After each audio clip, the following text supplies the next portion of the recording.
자, 등차 수열하고 등비 수열의 합에 대한 이야기가 나왔어요. 일단 합에 대한 공식을 한번 확인 한번 해보자. 자, 등차 수열이요.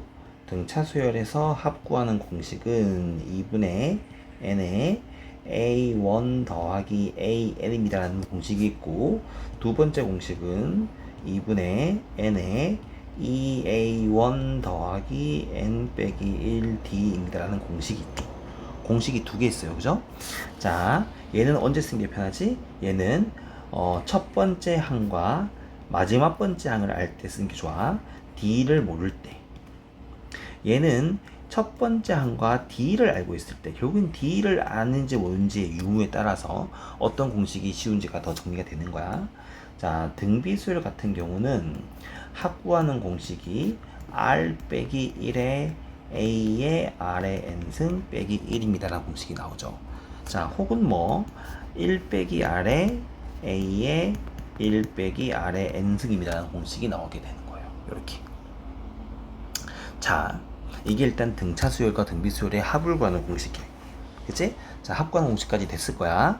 자, 정리 한번 하시고 됐죠?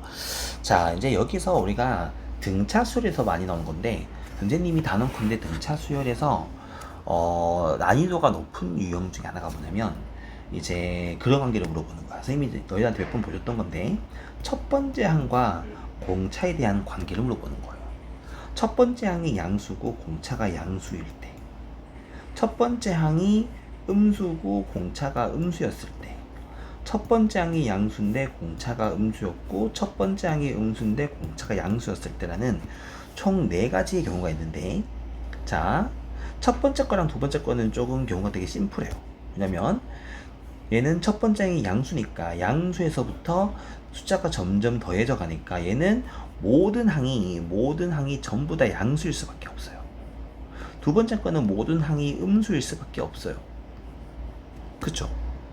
자, 세 번째 거랑 네 번째 거를 보셔야 되는 게, 첫 번째 거는 봐봐, 이게 첫 번째 항은 양수야. 근데 공차가 음수니까 숫자가 점점 작아질 거란 말인 거야. 이게 숫자가 점점 작아질 거니까 두 번째 항, 세 번째 항, 네 번째 항이 있는데, 언제까지 쭉 오다가 언제까지는 항이 양수였다가 언제부터 항이 음수로 바뀌는 순간이 발생할 수가 있어. 그쵸? 자, 두 번째 경우는 첫 번째 항이 음수였는데 두 번째 항도 음수 이렇게 쭉쭉쭉 올라가다가 언제까지 얘가 음수가 되고 언제부턴가 얘가 양수로 바뀌는 순간이 이렇게 존재할 거란 뜻인 거야. 자, 수열의 등차 수열과 등비 수열에서 항이 양수에서 음수로 바뀌는 그 순간이, 이 순간이 등차 등비 수열에서는 가장 중요한 순간이야. 이게 가장 중요한 순간이야. 근데 그러면 첫 번째로 이게 언제 바뀝니까? 양수랑 음수가 바뀌는 순간이 언제입니까를 얘를 구하고 싶을 때는 우리가 일반항 an을 이용하면 돼요. a1 더하기 n 빼기 1d라는 등차 수열 an에서 이게 양수가 되기 위한 조건 혹은 음수가 되기 위한 조건을 풀어주게 되면 n이 얼마일 때 양수일까요? 음수일까요? 라는 힌트들이 답이 나오기 시작을 해요. 자, 됐어요? 자, 그럼 보세요. 이제 버전을, 이제 이 상황에서 합에 대한 입장을 보자. 합에 대한 입장을. 첫 번째 상황 봐봐. 첫 번째 상황은 첫 번째 항도 양수잖아. 첫 번째 항 더하기, 두 번째 항 더하기, 세 번째 항 더하기, 네 번째 항 더하기, 항을 계속 더하게 하고 있는 거야. 그러면은 첫 번째 항 더하기 할 때보다는 두 개를 더하는 게 더 큰 값이 나올 거고, 세 개를 더하는 게 더 큰 값이 나왔을 거고, 네 개를 더하는 건 더 큰 값이 나오는 거야. 그 합이 점점 커지는 거야. 얘 같은 경우는 S1이 가장 작은 답을 가지고 그 답에 갈 때마다 Sn 점점 갈 때마다 답이 점점 계속 커져가는 거야. 그러면 얘 같은 경우는 최대값이 있을까 없을까? 최대가 존재하지 않는 거야. 왜냐면 계속 더 커져갈 거니까. 최소값이 언제냐면 최소값이 S1이 최소값인 거야. 그래서 별로 관심이 없어. 안 물어본단 말이야. S1도 양수였겠지. 그치? 두 번째도 부호가 반대겠지만 컨셉이 똑같단 말인 거예요. 근데 세 번째, 네 번째처럼 이렇게 부호가 바뀌게 되면 봐봐. 첫 번째 항 더하겠어요. 양수죠. 항 두 개를 더하겠어요. S2죠. 얘도 양수죠. 자, 선생님 이걸 첫 번째 경우로 한번 보자. 첫 번째 경우로 한번 봐봐. 자, S1은 양수예요. S2는 A1과 A2를 더하는 거죠. 그러면 얘는 더 커지는 거야. 얘보다 더 큰 수가 나오는 거예요. 왜냐면 A1에서 A2를 더하게 했으니까. S3고 S3도 A1부터 A2랑 A3 더할 거니까 얘가 점점 커졌을 거야. 얘가 계속 커져가는 거야. 그런데 내가 첫 K번째 항이 마지막 양수라고 쳐봐. K번째 항이 마지막 양수고 K 더하기 한 번째 항이 음수가 되는 순간이었다고 쳐봐요. 그러면 얘는 계속 오다가 K번째 항까지 더한 놈이 가장 큰 값을 가지는 거야. 얘가 가장 큰 값을 가지는 거야. 왜? 왜냐면 양수의 양수항을 모두 더한 거기 때문에 SK가 제일 큰 답이 나올 수밖에 없는 거야. 그 다음부터 뭐가 돼?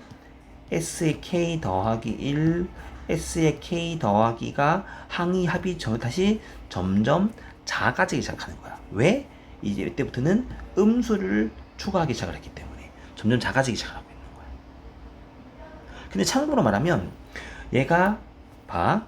S의 K 더하기 1이 뭐냐면 A1부터 AK까지를 더하기 했고 A의 K 더하기를 더한 게 X의 K 더하기 1인데 여기까지는 양수 더하기 양수 더하기 양수를 했고 얘가 처음으로 음수를 더하게 하는 거야.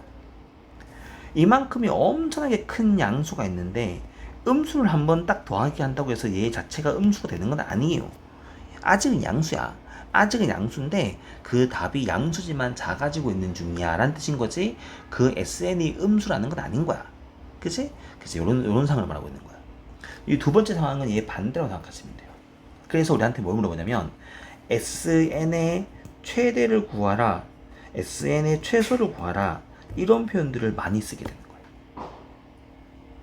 SN의 최대가 언제 생기냐면은 첫 번째 항이 양수고 공차가 음수였을 때 K번째 항까지가 양수였는데 여기까지 더한 게 최대가 되는 거고 최소는 첫 번째 항이 음수인데 공차가 양수여서 음수에서 점점 커져가는 순간이 있을 때 음수 끝까지 음수를 싸그리 끌어와서 더하기 했는 놈이 제일 작은 답이 된다는 뜻인 거야.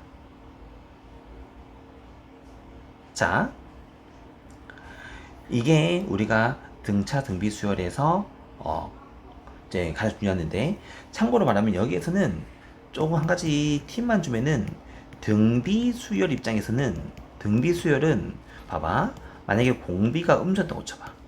그러면 공비가 음수면 항이 플러스 마이너스 플러스 마이너스 플러스 마이너스라고 항이 왔다 갔다 거릴 수밖에 없는 거야. 왜냐면 공비가 음수니까. 음수를 곱했다가 음수를 곱하니까 부호가 계속 바뀌는 거야. 그래서 오히려 공비가 음수일 때는 합에 대해서 최대가 언제니 최소가 언제니 이런 걸 안 물어봐. 왜냐면 풀마 부호가 계속 바뀌기 때문에. 그래서 오히려 공비가 양수야. 공비가 양수인데 1보다 컸나요 작았나요 따라서 공비가 1보다 작아봐봐. 첫 번째 항이 있는데 공비가 1보다 작으면 두 번째 항, 세 번째 항은 숫자가 점점 작아지는 거야. 2분의 예를 들어서 2분을 곱한 거니까 점점 작아질 수밖에 없잖아. 이렇게 작아지는 상황에 대한 얘기를 하고 있는 거야. 그래서 등비수열 같은 경우는 1이라는 공비를 경계로 해서 최대랑 최소가 존재하기도 하는데 그런 문제들을 많이 물어보진 않을 거야. 자, 이렇게 여기서 이제 우리가 연습 한번 해볼까요? 자, 1번하고 2번은 너희들한테 그냥 합에 대한 이야기를 하고 싶었던 거고 선생님이 물어보고 싶었던 건 바로 이 3번이야. 봐봐, 3번. 첫 번째 항이 양수죠. 공차가 음수죠. 봤죠? 그럼 얘는 일반항이 얼마예요? 일반항은 공차 n 더하기 23입니다가 돼야 돼요. 이게 일반항이에요. 그죠? 그러면 얘는 언제부터 음수가 되겠습니까? 라고 한다면 n이 8번째부터 n이 8일 때부터가 음수가 되는 거야. 그래서 즉 A7은 뭐야? A7은 확인 한번 해볼까요? A7은 얼마냐면 2라는 양수가 나오게 되고 A8은 마이너스 1이라는 음수가 나오기 시작하는 거예요. 그러면 최대값은 언제까지 거냐면 양수를 싸그리 끌고 와서 더하게 해준 S7이 우리의 최대가 되는 거야. 어때? 지금 여기서 S7을 구하세요 밖에 문제가 안 되는 거예요. 그럼 S7을 구하면 되죠. S7은 2분의 한 개수의 2a1 더하기 n-1 d입니다를 이용을 해서 S7을 구하면 되죠. 이렇게. 이런 식이에요. 자, 여기도 보세요. 자, 첫 번째 항이 50이에요. 공차가 정수라고 했어요. 근데 합의 최대가 생겼다는 말은 공차가 음수인 정수였다는 뜻인 거예요. 공차가 양수인 정수가 나올 수가 없다는 뜻인 거죠. 그리고 S17이 최대란 말은 A17이 양수 끝자락이라는 뜻인 거고 A18이 음수의 시작 포인트라는 뜻인 거예요. 이렇게 돼야지만 S17이 최대가 될 수밖에 없다는 뜻인 거예요. 그러면 A17이 얼마냐면 A17은 A1 더하기 16D잖아요. 얘는 양수여야 되는 거예요. A의 18은 50 더하기 17D인데 이건 음수가 돼야 한다는 뜻인 거예요. 그래서 이 두 개를 연립을 했을 때 D가 정수야를 쓰게 되면 D의 값이 얼마인지 나와요. 됐죠? 이렇게. 어때요? 자, 어때요? 자, 5번은 보세요. 5번. 자, 5번은 얘가 절대값이 최소라고 했으니까 잘 보셔야 돼. 자, 여기서는 얘는 조금의 낚시가 포함되어 있어. 얘는 그냥 첫 번째 봐봐. 만약에 SN이 최소가 돼야 되라고 했으니까 일단 AN부터 구해보자. AN은 공차가 마이너스 2니까 2N 더하기 26이 우리의 공차예요. 그쵸? 얘가 우리의 일반항이죠. 그럼 얘가 언제부터 음수입니까? 라고 한다면 얘가 지금 신기한 게 뭐냐면 13번째 항이 뭐가 돼요? 0이 되는 거예요. 이게 우리가 선생님이 아까 말했지만 등차 수열에서 0이 되는 순간이 있다는 거는 변수가 발생한다는 뜻인 거예요. A12는 2이기 때문에 양수였는데 A13은 0이기 때문에 음수가 되고 A14는 마이너스이기 때문에 음수가 되는 거예요. 얘는 0이 되는 거고, 그죠? 그러면 그지? 자, 얘는 S 원래 문제가, 자, 문제 봐봐. 문제에서 SN의 값이 최소가 되었습니다. 혹은 최대가 되었습니다. 라고 문제가 나온다고 친다면 얘는 첫 번째 항이 양수에서 점점 작아지다가 12번째 항까지가 양수, 13번째가 0이기 때문에 얘는 지금 S의 12랑 사실은 S의 13이 똑같아요. 똑같은데 이게 뭐가 되냐면 이게 지금 최대가 돼요. 이가 최대값이 되는 거예요. 근데 지금 너한테 물어본 거는 그냥 SN의 최소로가 나온다면 얘는 답이 존재하지 않는 거예요. 근데 지금 문제에서 물어본 거는 절대값 SN의 최소를 물어봤잖아요. 자, 이게 뭐가 재밌냐면 봐봐. 0이 포함됐잖아. 0이 포함되었으면 얘가 지금 대칭형이 돼요. A13이 0이잖아. 그치? 그럼 봐봐. A12가 얼마예요? 플러스 2죠. A14가 얼마일까요? 마이너스 2가 되는 거예요. 한 번 더 적어볼까요? A11이 얼마냐면 4가 돼요.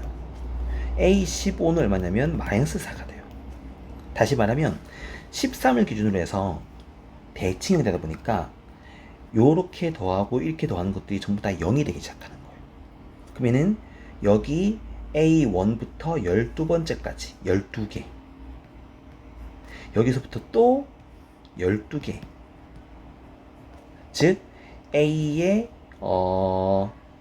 25번 장을 구해볼까요? A의 25번 장을 구하면 A1이랑 같아진다는 뜻인 거예요. 그렇죠? 그렇기 때문에 얘는 지금 25번째 항까지 더한 합이, 얘는 참고로 말하면 S의 25가 0이 될 거예요. 그래서 절대값이 최소가 될 거예요. 한번 고민해봐요. 자, 이렇게. 이것도 한번 쭉 풀어보고 내일 한번 고민 한번 더 해보자. 알았지? 풀어볼 게 좀 많을 거야.